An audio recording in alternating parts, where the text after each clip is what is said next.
자, 정신물리학, 현대심리학의 초기 형태를 제공하다. 정신물리학은 인식론의 과학적 접근입니다. 자, 정신, 물리, 화면 보세요. 정신, 물리학. 쉽게 말해서 물리와 정신의 관계를 연구한 거예요. 그럼 뭡니까?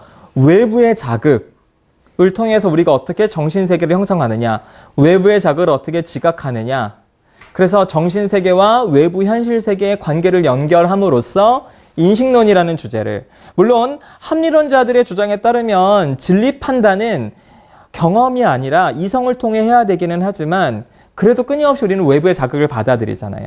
경험론자들에 따르면 당연히 외부의 자극이, 외부의 경험이 우리의 정신세계를 형성을 하니까 인식론에 대해서 과학적으로 접근하는 방법이 바로 정신물리학이었던 겁니다. 정신물리학에서 사용했던 방법은 내성법이라는 겁니다. 여러분이 지금 화면을 보고 계시죠?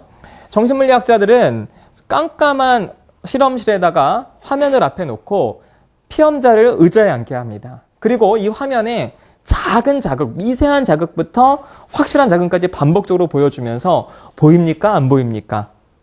네 안을 들여다봐서 보고해라. 이게 내성법이에요. 지금으로는 따지자면 굳이 설문지 같은 거예요. 이 화면이 어떻게 보이냐? 이 화면을 봤을 때 느낌을 묘사해 주라는 거예요. 파란색을 봤을 때와 빨간색을 봤을 때 네 마음이 어떻게 다르니? 그거를 묘사해 주라는 겁니다. 그런 방법으로 시작했어요. 그런데 이런 내성법은 오류가 많아요. 개인차도 큽니다. 그리고 수많은 자극들을 200회씩 300회씩 보고 보여 안 보여 보여 안 보여 이렇게 하다 보니까 사람들이 피곤해서 그 정확률이 떨어지는 거예요. 오류가 많아요. 그래서 지금은 이 정신물리학이 감각과 지각 파트에 살짝 흔적처럼 나오기는 하지만 현대심리학에서는 더 이상 사용하지 않는 방법입니다. 그래서 지금은 정신물리학이 아니라 정신생리학으로 가게 됩니다. 인간의 정신세계가 실제로 생리적인 현상과 어떻게 연관되느냐, 그것의 다른 말이 바로 생리심리학이에요. 그래서 지금은 정신물리학 시대는 아니라서, 하지만 이 정신물리학이 감각과 지각 파트에 살짝 나오기도 하고, 그것이 나오는 이유는 현대심리학에서 쓰는 게 아니라 이제 역사적으로는 이게 현대심리학의 초기 형태를 제공했기 때문에. 그러면은 정신물리학이라고 하지 말고 현대심리학의 초기 형태니까 심리학이라고 하지, 이렇게 얘기하면 좋을 텐데, 정신물리학의 창시자인 페흐너는요, 철학자였습니다.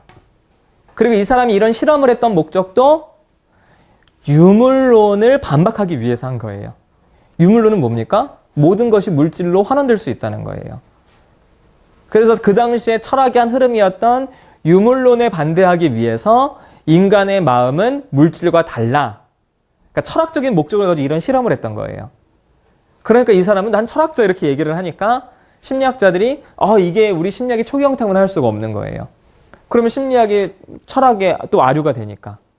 그래서 현대 심리학의 초기 형태를 제공하긴 했지만 이 페흐너가 자기 자신을 철학자라고 규정하면서 현대 심리학과는 좀 구별을 두게 됐다는 겁니다.